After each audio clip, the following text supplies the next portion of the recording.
community, there's the school, and there's the home. All three play vital roles. But as the home, we play the most important role because we give our children a blueprint for what they must do to be successful in society. And I'm going to come back to it again. We know that as African American people, not just parents, but as people, we've always had to have education. Yes.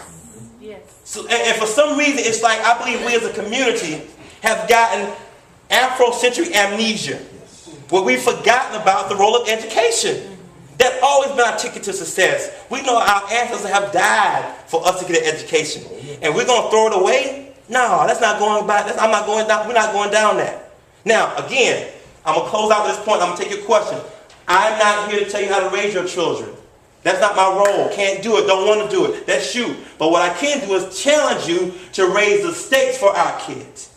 Because if we don't raise the stakes for our kids, I guarantee the community and the streets and the teacher will lower the stakes for them. Yes, ma'am.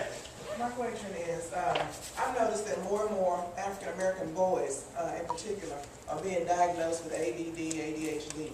And the way that the schools are dealing with that, you know, they're being labeled as having behavioral problems and put in special education and so forth. So I guess, in listening to all that you guys have said today, and the tax, and of course, kids in special education get sort of a tax modified test for whatever grade level that they're on. You know, how do you talk with teachers, you know, and try to make them understand cultural differences and stuff with African American boys who have been diagnosed with ADHD or even misdiagnosed? I think a lot of them are being misdiagnosed. I'll tell you what you do. I'll tell you what you do. I'm gonna make sure I email this to you also. Good point. I'm gonna email you a book. The name of a book. It's about $10 to $12 by a guy named Kwanzaa M. Kunjufu, who is the guru of African American boys. And he has written a very powerful book, and it's entitled "How to Keep Black Boys Out of Special Education." I guarantee, if you sit down one night, get yourself a nice cup of coffee or tea or whatever you want to drink, and read that book, I guarantee you will be armed with so much knowledge that when they give you a call and say, Ms. Johnson, whatever your name is, we think that your child is ADD or ED or whatever, you have knowledge to say, well, let's talk about it first. I don't necessarily see that, but I want to talk to you about it, and I want to see, do you recognize these cultural strengths? Because a lot of times with our African-American boys, the research has been very clear. African-American boys have more energy. They have a more vivacious way of learning, and a lot of times it's mixed diagnosed as being not interested or too aggressive. That's right. So when the teachers can't do anything with our African-American boys, what they do is they illustrate you. Come here for a second. You. Come here. You know what? Come here. I want you to sit over here. By yourself. And almost, I'm in classrooms every week, elementary, middle, and high school, and I say for every 3 classes I observe, there's at least one black boy by himself. That's right. And what I tell teachers is what that looks like. Can I have a marker for a second? What's your marker? We're on the podium. Okay.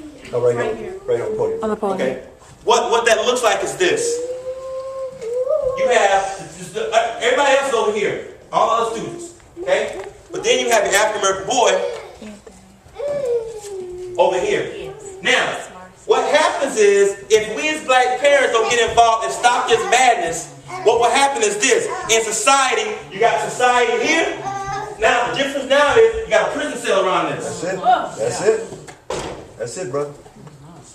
Now, look at the difference. Yes. So what I'm saying to you is, what we're basically happening is, our black boys are being on a pipeline of prison. What I will do, parents, I'm going to send you 2 profound things. I'm going to send you the name of Kunjufu's book, and I'm going to send you a report written by Man Right Element entitled "The Cradle to the Prison," the pipeline of prison, where she spells out that African American boys are the main ones that are being sent on this pipeline. Now, what I'm saying to you as African American parents is this. I'm not saying that our African American kids don't get in trouble, because they're kids like everybody else. But what I'm saying to you is this. They're going to be more likely to get in trouble because a lot of times the way in which they express themselves is viewed as being negative. That's right. And if the parents do not step in and say, it's not necessarily that my child is negative, my child is spiritual. Now, if we say, all kids can learn, and Irving is a place where all kids come first, and that means the kids were high-spirited too. Yeah, yeah. So what I'm saying to you, I will email the name of that book, and I recommend you read it. It's very powerful. It's not a long read, but Kunji Fu is very clear on the conspiracy to destroy black boys. Now, I may not necessarily agree that it's a conspiracy, but I